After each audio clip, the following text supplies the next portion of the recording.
আপনি একটা football player, আপনার কন্ট্রাক্টের সাথে যে কোনো ক্লাবের সাথে খেলতেছেন আপনি, আপনার কন্ট্রাক্টে আর মাত্র 6 মাস বাকি আছে, লাস্ট 6 মাস, তখন আপনি ক্লাবকে না জানায়া আপনি যে কোনো টিমের সাথে পার্সোনালি তাদের সাথে কথা বলতে পারেন এবং তাদের সাথে কোনো একটা ডিল সাইন করতে পারেন। তখন আপনার ক্লাব আপনার এগেনস্টে কোনো কোনো প্রকার কোনো কিছু আইনি ব্যবস্থা নিতে পারবে না। আপনি এই ক্লাবের খেলতেছেন, যা মন চাই করতেছেন, আপনি যে কোনো ক্লাবের সাথে যাইতে পারবেন।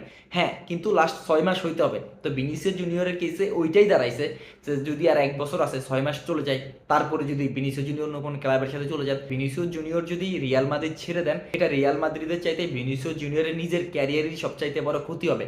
আপনি ভিনিসিয়াস জুনিয়র যে বর্ণবাদী বা আপনি ভিনিসিয়াস জুনিয়র যেভাবে রেসিজমের শিকার হন, সেখানে রিয়াল মাদ্রিদ যেভাবে স্ট্যান্ড নেয়, অন্য কোনো ক্লাব অন্য কোনো জায়গায় এরকম এত বেশি স্ট্যান্ড নেবে কিনা, সে মানে সেখানেও আমার একটা কোশ্চেন থেকে যায়। ভিনিসিয়াস জুনিয়র যেই টাইপের প্লেয়ার, আপনি বর্তমান বিশ্বের টপ 5 প্লেয়ার, আপনার পারফরমেন্স থাকুক আর না থাকুক, আপনি ভালো খেলেন খারাপ খেলেন, আপনার সবচাইতে খারাপ টাইম যাক, তারপরও অ্যাজ এ ভিনিসিয়াস জুনিয়র বর্তমান বিশ্বের টপ 5-এর ভিতরে মাস্ট থাকবেন। যে বর্তমান বিশ্বের টপ 5-এর প্লেয়ার আপনি নাম নেন, কে আসবে? কিলিয়ান এমবাপ্পে, আর্লিং হল্যান্ড, আপনি হ্যারি কেনের নাম নিতে পারেন, আপনি লামিন ইয়ামালের নাম নিতে পারেন, তারপরে ভিনিসিয়াস জুনিয়র মাস্ট আপনাকে নাম নিতেই হবে। ভিনিসিয়াস জুনিয়র বর্তমান বিশ্বের ওই টাইপের এলিট প্লেয়ার, সে নিজেকে ওই জায়গায় নিয়ে গেছেন। তো ভিনিসিয়াস জুনিয়র আর হচ্ছে রিয়াল মাদ্রিদ, তাদের মধ্যকার যে একটা কম্বিনেশন, তারা যেভাবে ওন করে দুজনকে, এবং ফ্যান্সরা যেভাবে ভিনিসিয়াস জুনিয়রকে দেখেন, ক্লিয়ান এমবাপ্পেকে ওইভাবে দেখেনি না এখনো।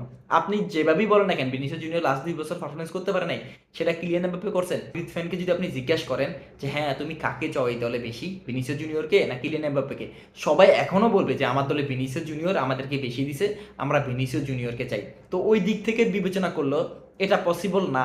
কিন্তু ফুটবলে পসিবল না এরকম কোনো কিছু হইতে পারে না। মেসির মতো প্লেয়ার, মেসিকে যদি বার্সেলোনা ছেড়ে দিতে পারে, তাহলে ভিনিসিয়াস জুনিয়রকে কেন না? ক্রিস্টিয়ানো রোনালদোকে যদি ছেড়ে দিতে পারেন, তাহলে ভিনিসিয়াস জুনিয়র কোন ক্ষেতের মূলা?